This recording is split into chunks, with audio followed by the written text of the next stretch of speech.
Students, आज हम जो टॉपिक पढ़ने जा रहे हैं that is Friedel craft acylation.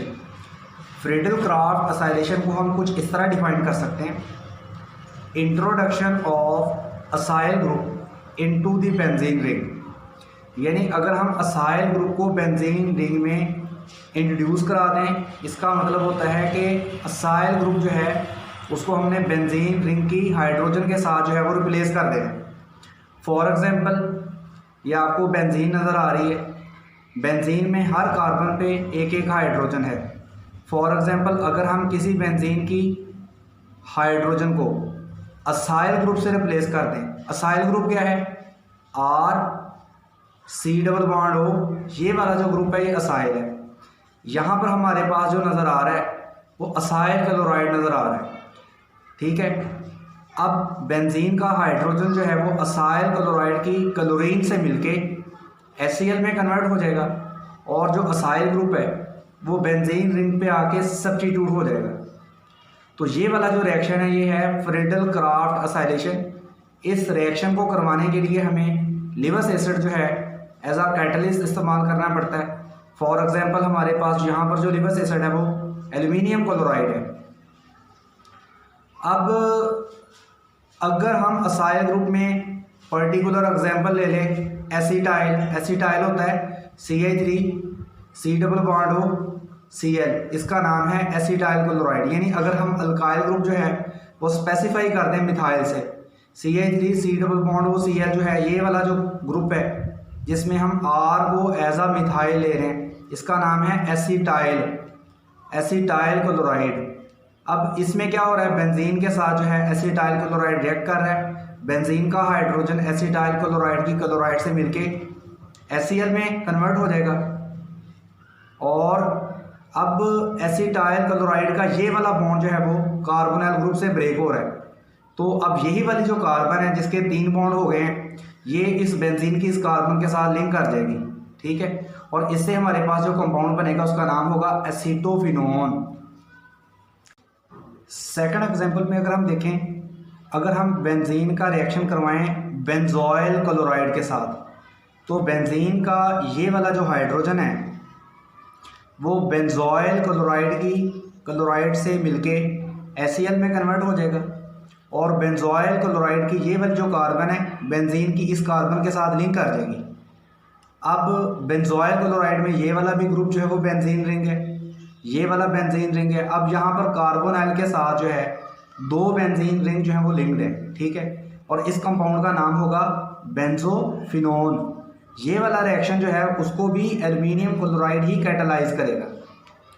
इसी तरह अगर हम थर्ड एग्जांपल में देखें, अगर हम बेंजीन का रिएक्शन करवाते हैं एसिटिक एनहाइड्राइड के साथ, ठीक है, तो बेंजीन का हाइड्रोजन जो है वो एसिटिक एनहाइड्राइड के एसीटेट ग्रुप से मिल जाएगा।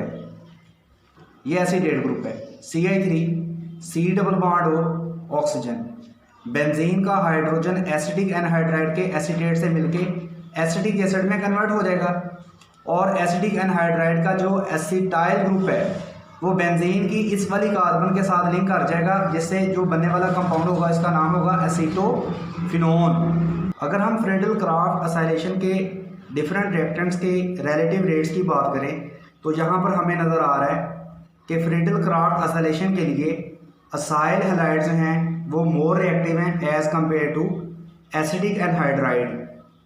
यानी अगर हम इन एग्जांपल्स में देखें तो ये वाले जो रिएक्शंस हैं एसिटाइल क्लोराइड का या बेंजोइल क्लोराइड का, इनका रेट हाई होगा as compare to acetic anhydride. और दूसरे नंबर पे हैलाइड आयन जो है या हैलाइड ग्रुप जो है उसके चेंज करने से भी रिएक्शन के रिलेटिव रेट पे फ़र्क पड़ता है। आयोडाइड का जो रेट है वो सबसे ज़्यादा होगा, ब्रोमाइड का रेट उससे कम होगा, क्लोराइड का रेट उससे कम होगा और जो फ्लोराइड हैं यानी असाइल फ्लोराइड जो है उनका रिलेटिव रेट जो है वो सबसे लो है। अगर हम फ्रीडल क्राफ्ट असाइलेशन की एडवांटेजेस की बात करें तो इसका सबसे मेन एडवांटेज ये है कि इसमें रीअरेंजमेंट या आइसोमराइजेशन नहीं होती।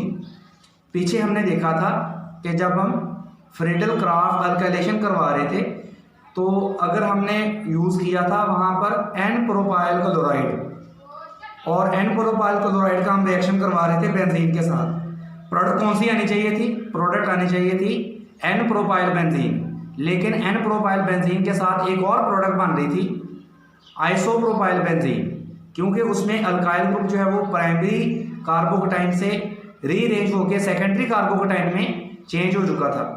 लेकिन फ्रीडल क्राफ्ट असाइलेशन में इस तरह की कोई रीअरेंजमेंट जो है वो नहीं होती। अगर हम बेंजीन का असाइल हैलाइड के साथ रिएक्शन कराएं तो जो असाइल ग्रुप हम यूज़ करेंगे उसमें जो भी अल्काइल ग्रुप होगा, जो भी उसकी ज्योमेट्री होगी, प्रोडक्ट में भी वही ज्योमेट्री के साथ वो अपीयर होगा।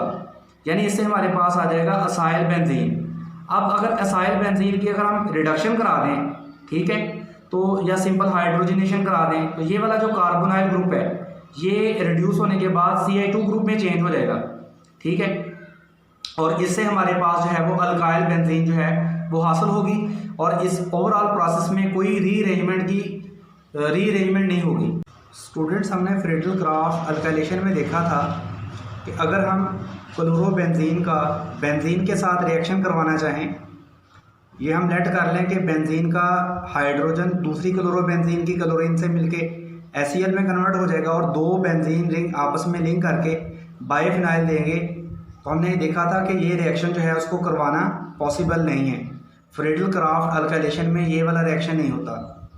लेकिन इसके बरक्स अगर हम फ्रीडल क्राफ्ट असाइलेशन की बात करें तो इस तरह का सिमिलर रिएक्शन जो है वो पॉसिबल है। फॉर एग्जांपल, अगर हम मेटा नाइट्रो बेंजाइल क्लोराइड का रिएक्शन बेंजीन से करवाएं, क्या होगा? जो मेटा नाइट्रो बेंजॉइल क्लोराइड का क्लोरीन है वो दूसरे बेंजीन की हाइड्रोजन के साथ लिंक करके HCl में कन्वर्ट हो जाएगा और ये वाले जो कार्बोनाइल कार्बन है वो दूसरे बेंजीन रिंग के कार्बन के साथ लिंक करके ये प्रोडक्ट देगी, ठीक है। और इस प्रोडक्ट का क्या नाम होगा? Meta nitro benzophenone. स्टूडेंट्स, अगर हम फ्रीडल क्राफ्ट असाइलेशन के मैकेनिज़्म की बात करें तो फर्स्ट स्टेप में असाइल क्लोराइड जो है वो लिवस एसिड एल्यूमिनियम क्लोराइड के साथ रिएक्ट करेगा। असाइल क्लोराइड में कार्बोनाइल कार्बन और क्लोराइड वाला जो बॉन्ड है वो ब्रेक होगा। क्लोराइड जो है वो कार्बोनाइल कार्बन से अपनी तरफ इलेक्ट्रॉन लेके एल्यूमिनियम क्लोराइड में ऐड होगा और एल्यूमिनियम क्लोराइड जो है वो AlCl3 से कन्वर्ट हो जाएगा AlCl4 नेगेटिव में। यानी क्लोराइड इसमें 3 से अब 4 हो गए, क्लोराइड और ऐड हो गया। अब ये वाली जो कार्बन है, क्योंकि इसका जो बॉन्ड है वो क्लोराइड से ब्रेक हो रहा है और क्लोराइड इलेक्ट्रॉन को अपने साथ लेके जा रहा है, इसलिए इस वाली कार्बन पे पॉजिटिव चार्ज आ जाएगा, कार्बोनाइल कार्बन पे पॉजिटिव चार्ज आ जाएगा और ये जो असाइल ग्रुप है वो कन्वर्ट हो जाएगा असाइलियम आयन में। सेकंड स्टेप में जो बेंजीन है उसका पाई बॉन्ड असाइलियम कार्बन पे अटैक करेगा। जब बेंजीन का पाई बॉन्ड असाइलियम कार्बन पर अटैक करेगा तो बेंजीन की ये वाली जो कार्बन है वो असाइलियम कार्बन के साथ लिंक कर जाएगी और साथ वाली कार्बन जो है उस पर पॉजिटिव चार्ज आ जाएगा इलेक्ट्रॉन डेफिशिएंसी होने की वजह से, क्योंकि पहले जो पाई बॉन्ड था वो बेंजीन की इस कार्बन और इस कार्बन के दरमियान था। लेकिन जब बेंजीन ने अपने पाई इलेक्ट्रॉन्स को असाइलियम कार्बन के साथ लिंक कर लिया तो बेंजीन की साथ वाली कार्बन पे पॉजिटिव चार्ज आ गया। अब जिस कार्बन के साथ असाइलियम ग्रुप जुड़ा हुआ है या असाइलियम आयन जुड़ा हुआ है, अब उस कार्बन के साथ एक हाइड्रोजन भी है। थर्ड स्टेप में क्या होगा? AlCl4 जो है वो इस हाइड्रोजन को विड्रॉ कर लेगा, यानी यहाँ से जो क्लोराइड है वो इस हाइड्रोजन के साथ मिलके HCl में कन्वर्ट होगा। AlCl4 नेगेटिव जो है वो क्लोराइड आयन डोनेट करने के बाद AlCl3 में कन्वर्ट हो जाएगा और कार्बन और हाइड्रोजन के जो बॉन्ड के इलेक्ट्रॉन्स हैं वो रिंग में वापस आ जाएंगे, जिसकी वजह से पाई बॉन्ड यहाँ दोबारा बन जाएगा और इस वाली कार्बन पे जो पॉजिटिव चार्ज था पाई इलेक्ट्रॉन सिग्मा इलेक्ट्रॉन्स के आने से ये डिसअपीयर हो जाएगा और इस तरह हमारे पास जो प्रोडक्ट बनेगी उसका नाम होगा एसीटोफिनोन या असाइल फिनोन। अगर हम फ्रीडल क्राफ्ट असाइलेशन की लिमिटेशंस की बात करें तो इसमें मेन लिमिटेशन वो ये है कि अगर बेंजीन पे कोई इलेक्ट्रॉन विड्रॉइंग ग्रुप लगा हो तो इलेक्ट्रॉन विड्रॉइंग ग्रुप लगने से जो बेंजीन की असाइलेशन का प्रोसेस है वो कैटालिस्ट की मौजूदगी में या कैटालिस्ट की एब्सेंस में, दोनों सूरतों में नहीं होता। यानी इलेक्ट्रॉन विथड्राइंग ग्रुप जो है वो बेंजीन की असाइलेशन प्रोसेस को इतना डिक्रीज़ कर देता है कि बेंजीन की असाइलेशन नहीं हो सकती। अगर हम फ्रीडल क्राफ्ट असाइलेशन रिएक्शन में सॉल्वेंट चेंज करें तो बनने वाली प्रोडक्ट जो है वो चेंज हो जाती है। फॉर एग्जांपल, अगर हम एंथ्रासीन का असाइल हैलाइड के साथ रिएक्शन कराएं इन प्रेजेंस ऑफ नाइट्रोबेंजीन, तो हमें जो प्रोडक्ट हासिल होती है वो 1 असाइल एंथ्रासीन, यानी यहाँ पर जो असाइल ग्रुप है वो एंथ्रासीन की फर्स्ट कार्बन पे लिंक करेगा in the presence of nitrobenzene as a solvent. लेकिन अगर हम एंथ्रासीन की असाइलेशन करवाएं in presence of carbon disulphide, तो हमारे पास जो एंथ्रासीन पे असाइल ग्रुप आके सब्स्टिट्यूट होगा वो 9th पोजीशन पे आके सब्स्टिट्यूट होगा, that is the 9th position of the anthracene, और प्रोडक्ट का नाम होगा 9 असाइल एंथ्रासीन।